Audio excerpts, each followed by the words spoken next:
Advanced Math Lesson 15 is about proofs primarily. Part A is called assumptions, and the reason for that is we talk about them right here, axioms and postulates. First, a definition is a name given to an idea or thing. All definitions are reversible. For instance, lines are parallel if and only if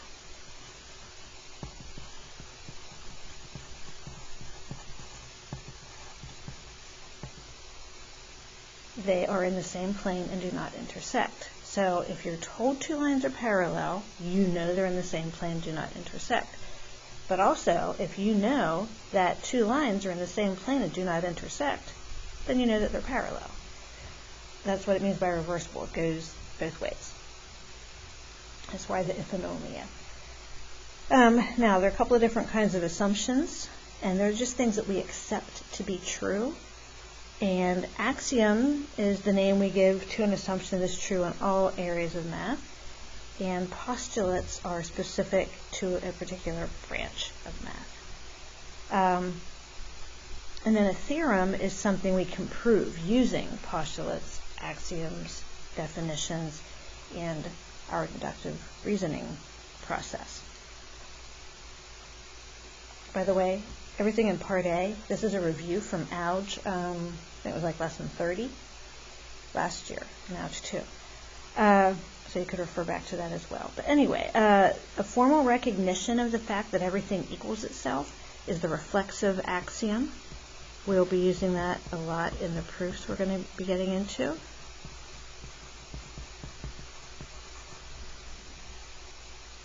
Okay.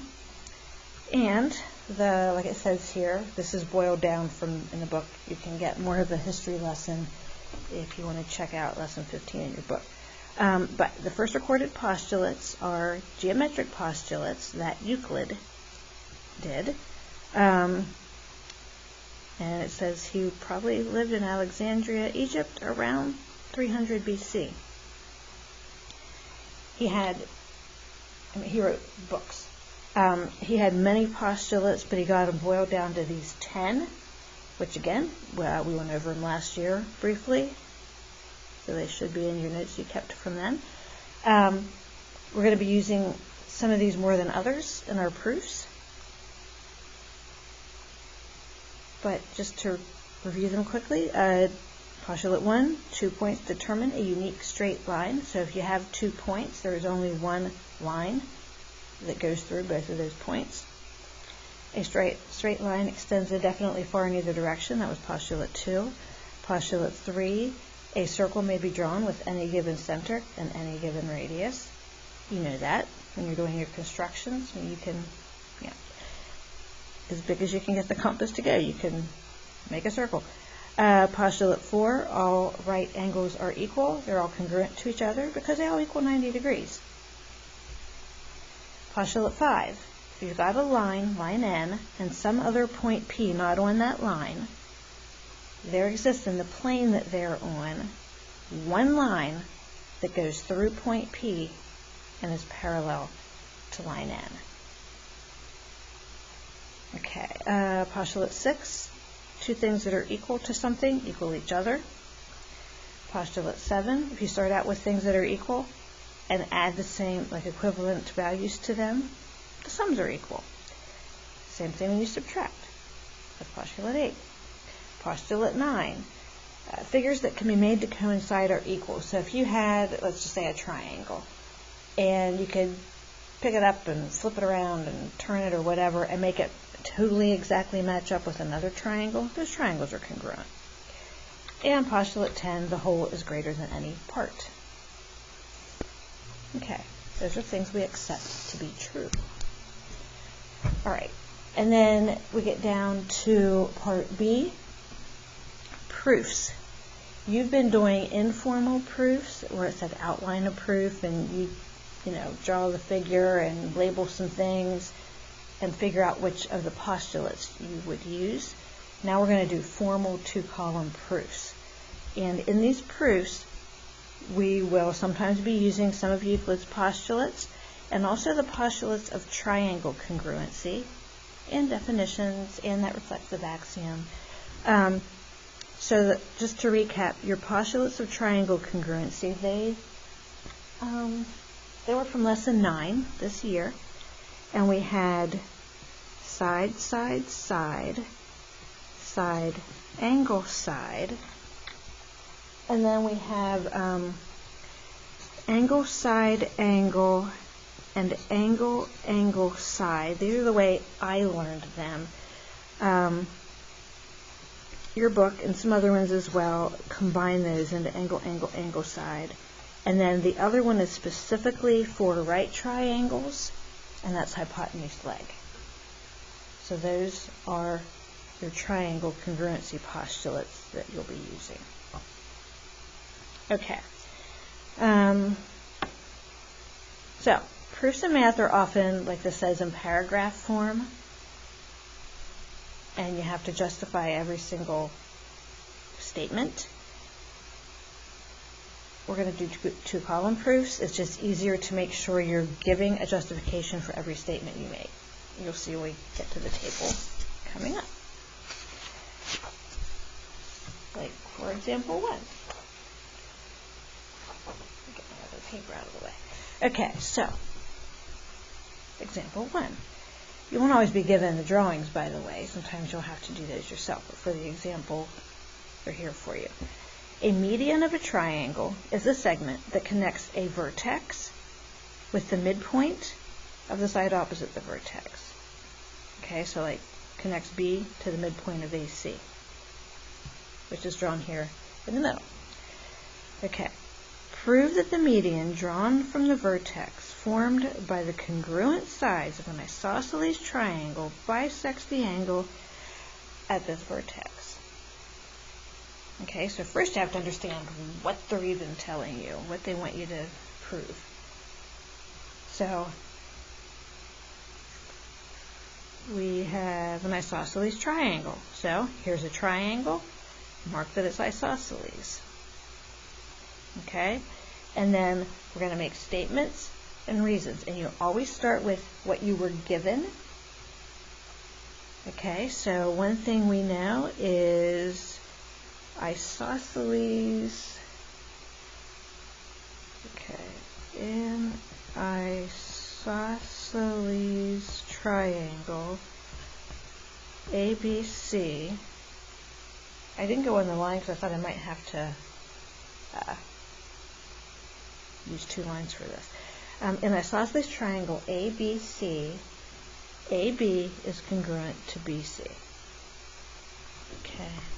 Segment AB is congruent to segment BC.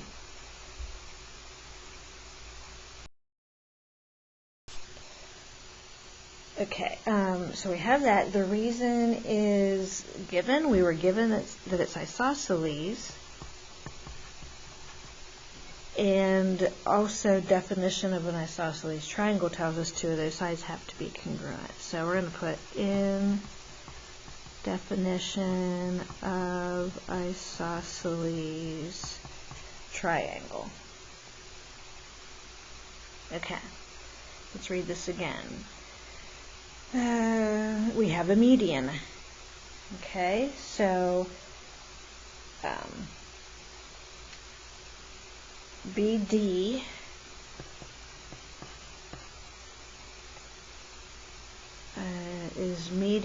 is a median to side AC. Okay, so this is also given.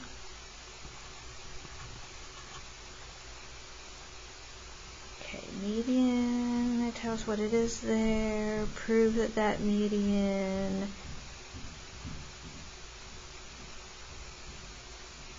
bisects. We're supposed to prove it bisects this angle. So our goal is to prove that those 2 angles here are congruent to each other.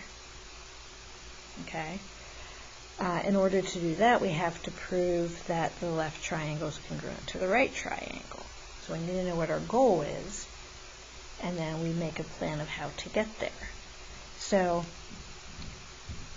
We have our congruent sides labeled. We have this median, and you may have noticed some other marks over here.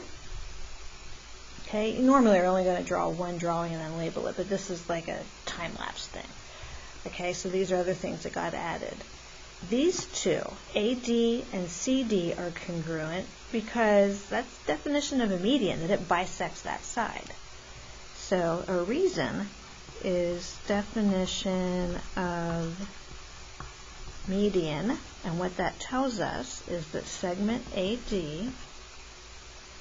is congruent to segment CD. Alright, so we have that. Then you see this circle here? That's because we're using the reflexive axiom. That's the label you'll use for that in your drawing. Okay, so reflexive axiom. That just says that segment BD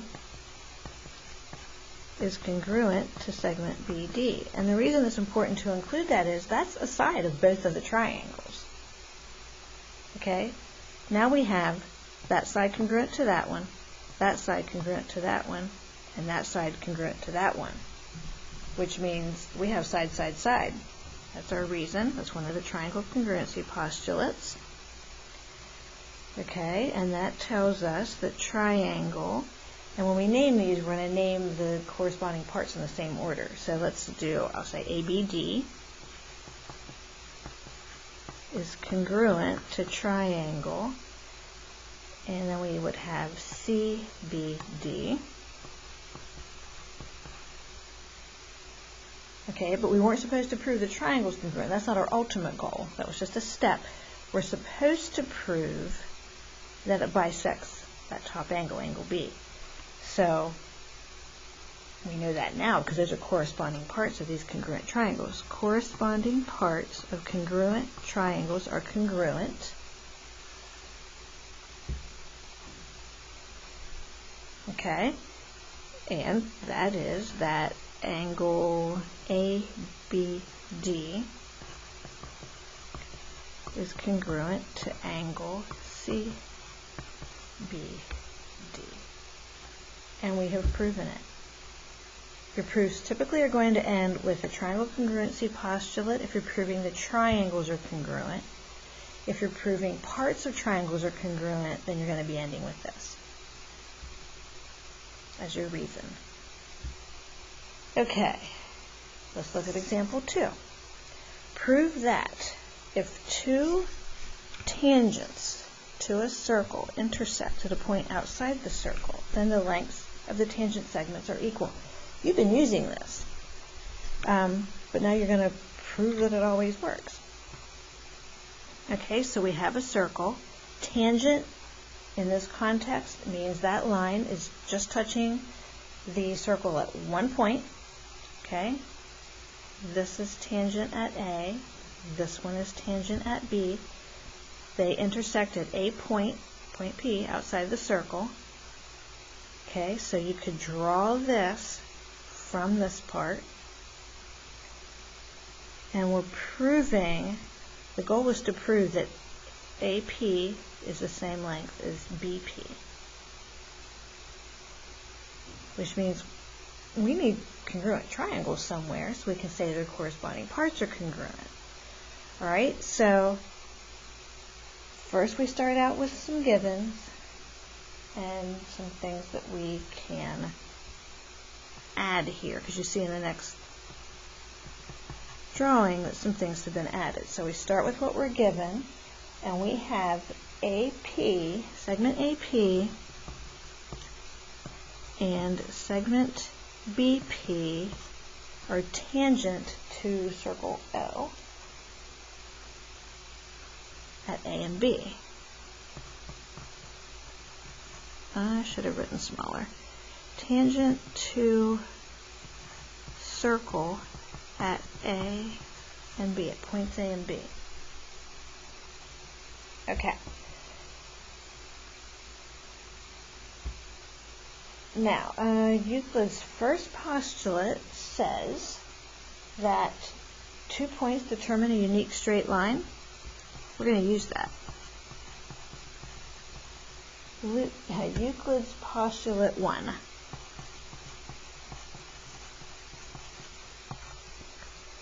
Okay, that allows us to draw segment AO and BO.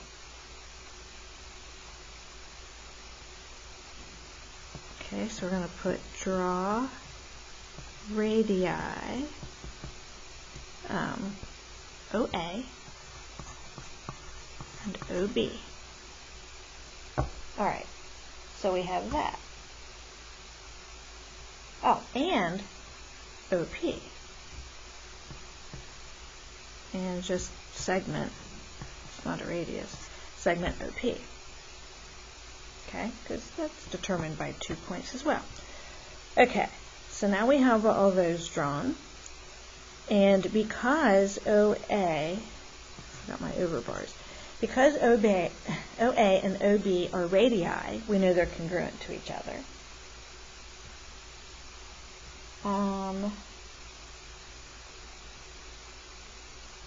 Okay.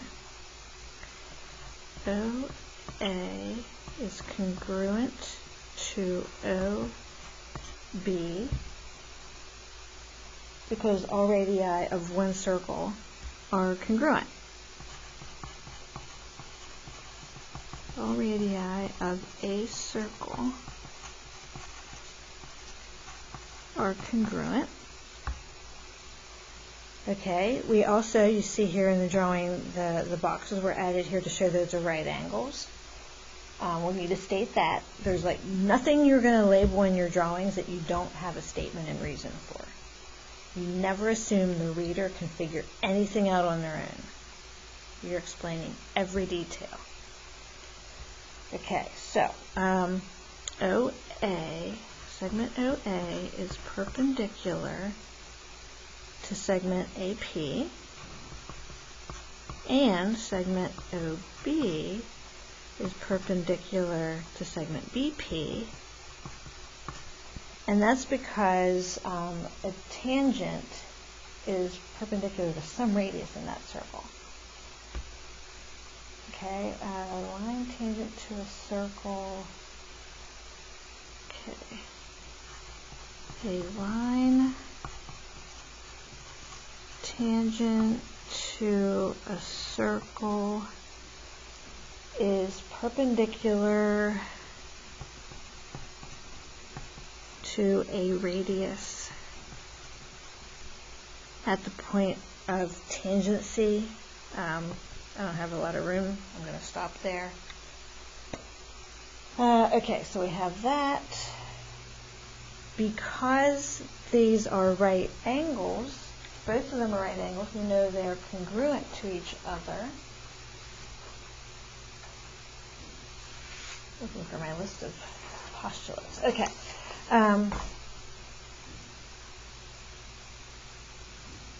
All right angles are equal. Postulate 4. Okay.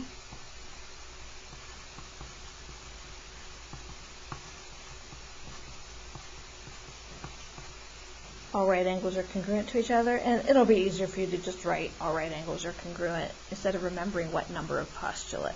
That'd be fine. But that means angle OAP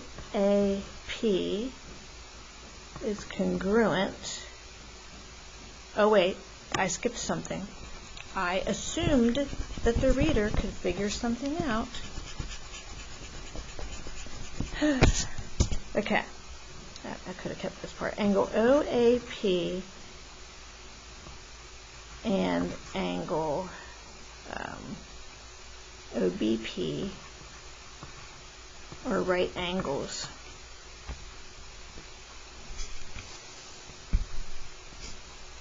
Okay, that's definition of perpendicular lines. Perpendicular lines form right angles.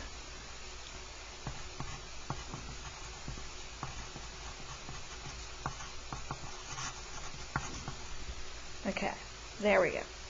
Now I can say that the angles are congruent.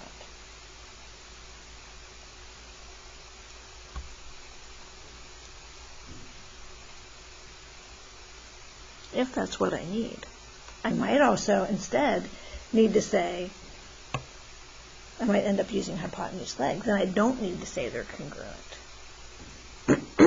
So we're going to look ahead here. We have the reflexive axiom, so we know these sides are congruent. We know these sides are congruent. Knowing these angles congruent won't really help, because that would be angle side side, and that is not one of our postulates. So we're going for hypotenuse leg. Okay, so we're going for hypotenuse leg. We just need the triangles to be right. The triangles to be right triangles. So that's our next step. Triangle OAP and triangle OBP are right triangles. Definition, right triangles. Okay, I didn't use the reflexive axiom yet. Let's put that in here.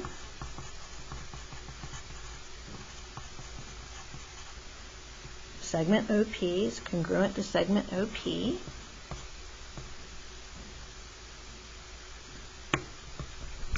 I almost wrote perpendicular. They're congruent to OP.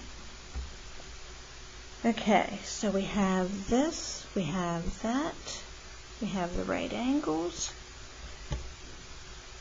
We should probably be ready to say the triangles are congruent.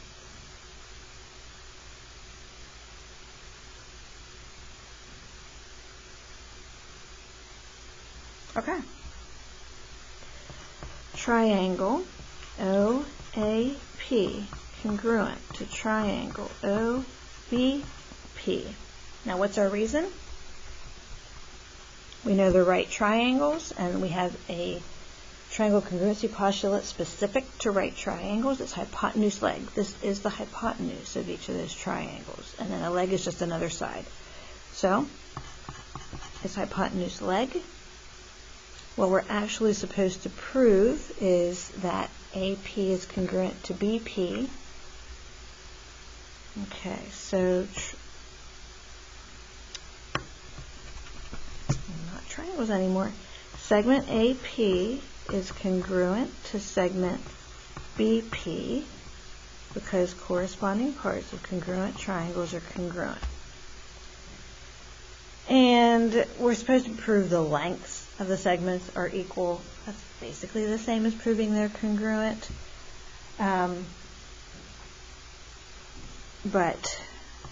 Definition, congruent segments tells us that AP equals BP. If you recall, putting the overbar means the segment, the actual thing, and then without the overbar is talking about the length of that segment. The segments are congruent, their lengths are equal. We have now proven this one. Okay, every time you do those problems now where you're figuring out a length of a segment, you're going to know that you know how to prove that. There's more. Okay, example 3. Okay, now we're going to prove that the sum of the measures of the angles in any triangle is 180 degrees. Okay, so we are first going to start with our given. We have a triangle ABC. And again, you might not have any picture to go on. You just draw a triangle and label the vertices. Okay? Then, Euclid's fifth postulate says that, okay, here's a line, here's a point not on that line. We can draw a parallel to AC through point B. That is Euclid's fifth postulate.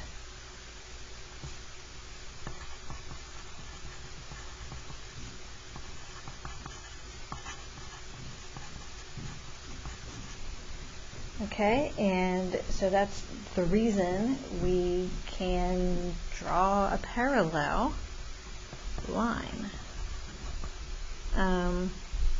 We have to name it. So, just put some other point on here. There. So we're going to draw, let's just draw segment B, or line BD, I'll put segment, parallel to AC. Okay, and then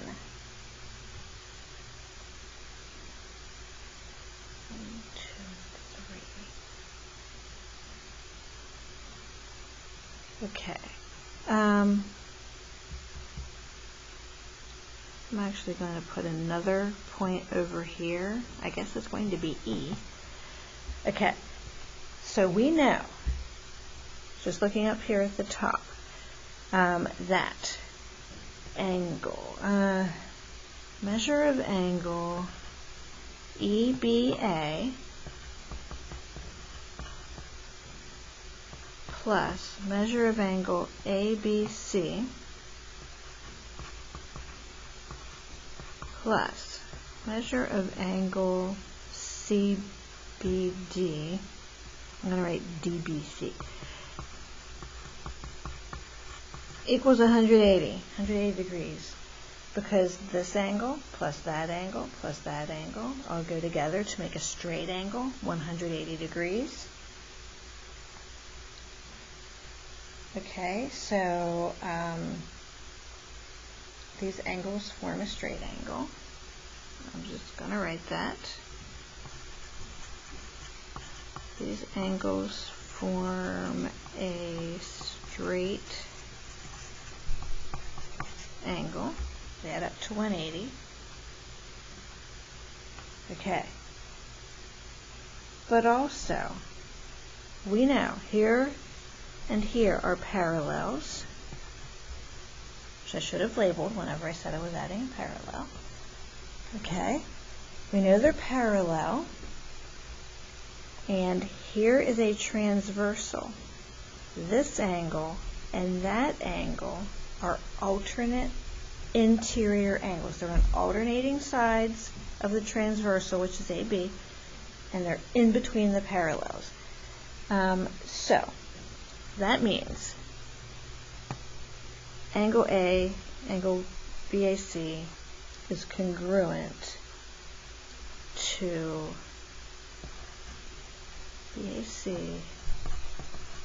is congruent to angle EBA. But also, looking over here, here's another transversal. That means this angle and that angle, they're also alternate interior angles, so they're congruent. Okay, so same line, I'm going to write angle ACB is congruent to angle DBC because alternate interior angles are congruent.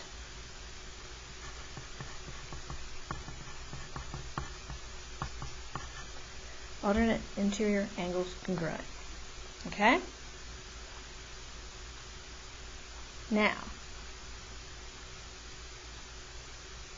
we also, well, we can do a little substitution here.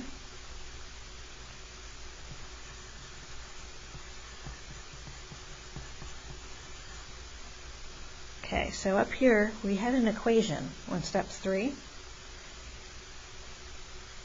Angle EBA is the same as angle BAC. So I'm going to substitute instead of this. Okay, measure of angle BAC plus measure of angle ABC plus. Now instead of DBC, I'm writing what that one's congruent to, ACB. Measure of angle ACB. Just a little substitution. Okay? BAC is this angle A inside the triangle. ABC is angle B inside the triangle. ACB is angle C inside the triangle. They all add up to 180 degrees. I believe we had more lines here than we needed. We've proven it. Okay? That was just extra space we did not need. If you take a look in the book, they labeled things a little bit differently. It took them a couple more lines. But that's it for that one. There's more, of course. Example 4. We proved this one informally last year as well. If you look back at lesson 30 in Algebra 2. So we're going to prove that vertical angles are equal in measure, that they're congruent. And so we're going to start out with our given that we have some vertical angles.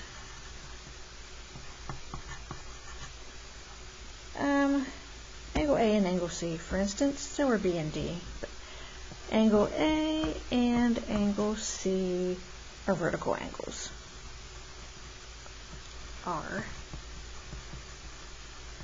Vertical angles. Okay, there we go. Now we also know that angles A and B form a straight angle.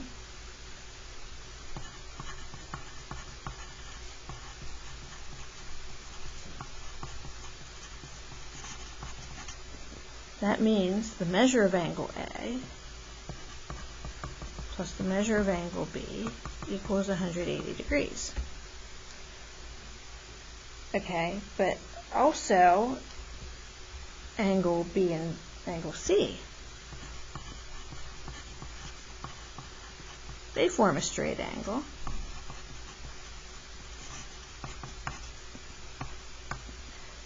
Which means measure of angle B plus measure of angle C equals 180. Okay. Well, from there, basically substitution, that's because of Euclid's sixth postulate.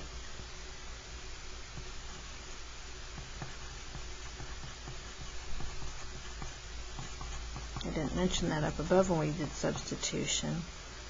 What did I say? Sixth. Okay. Measure of angle A plus B is 180, but so are B plus C. That means measure of angle A plus measure of angle B equals measure of angle B plus measure of angle C.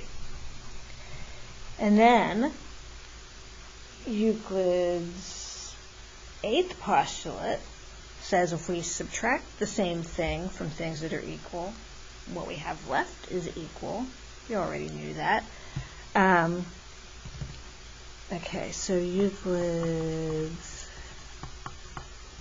eighth postulate says we can subtract the measure of angle B from both of these. And that says measure of angle A equals measure of angle C. And that's what we were supposed to prove, so we're done with that one. All right. I think there's more. Oh, right. 2 more. Okay, so example 5. We have a triangle. And we are given that segment BD is the angle bisector of angle B, and that AB is congruent to CB. And then we're supposed to prove that AD is congruent to CD. So we always start out with our givens.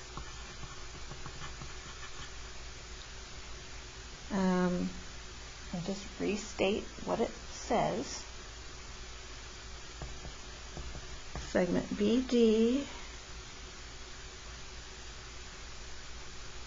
is angle bisector of angle B, and,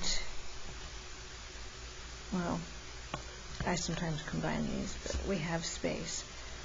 One statement, that reason, same reason for the next statement, because they gave us 2 things.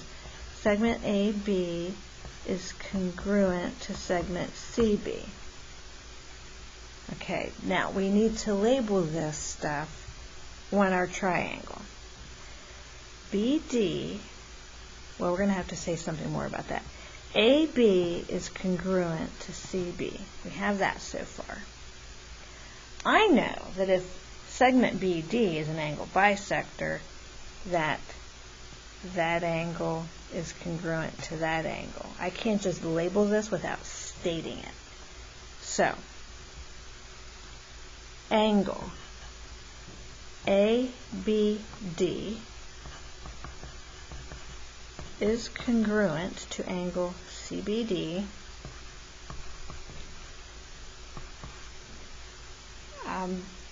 Definition of an angle bisector.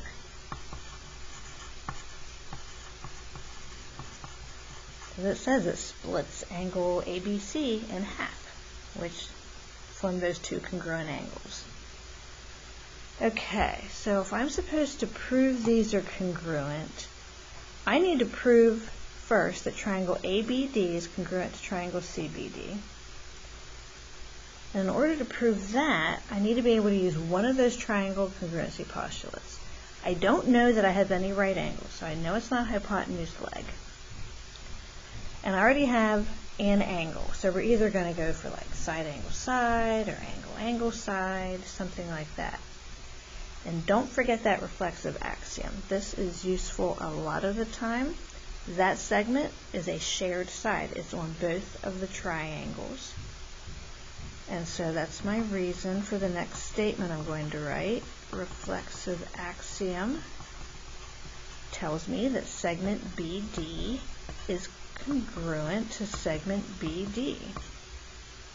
And then I have side, angle, side, which tells me the triangles are congruent.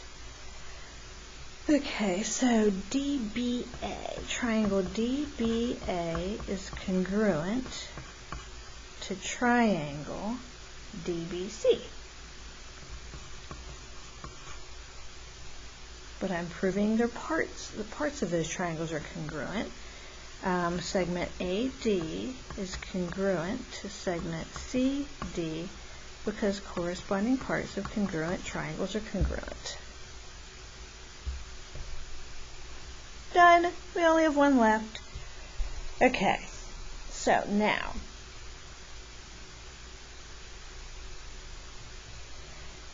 example 6. We have our figure over here. PQ is parallel to SR, that's already labeled. Angle Q is congruent to angle S, so now that's labeled. These things need to be stated. Okay, so angle Q congruent to angle S given. Also, let me move this up just a bit. The other given is that PQ is parallel to SR. And we're supposed to prove triangle PQR is congruent to triangle RSP. Okay, well, I'm probably going to be using the reflexive axiom again. And I have that angle, but I need an other part, either another angle or another side. Okay, and they told me the lines are parallel. I'm probably going to need to use that. So if those are parallel, and here's a transversal, that means alternate interior angles are congruent. Okay, so that's where we're going to go. Angle QPR is congruent to angle SRP because they are alternate interior. Alternate interior angles are congruent.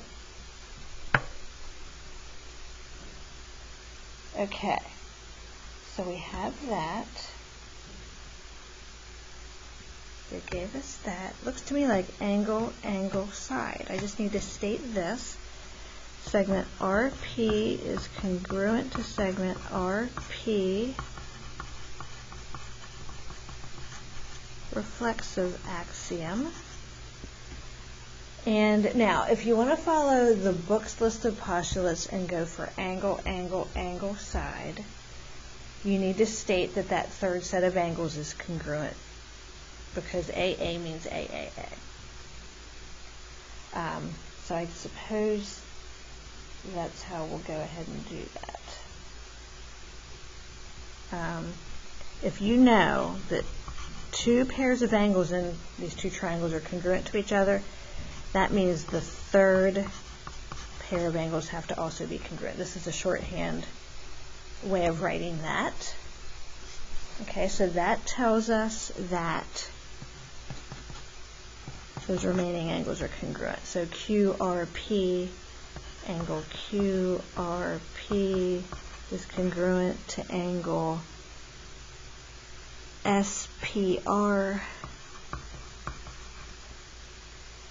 And then we have angle, angle, angle, side for our reason for these triangles to be congruent.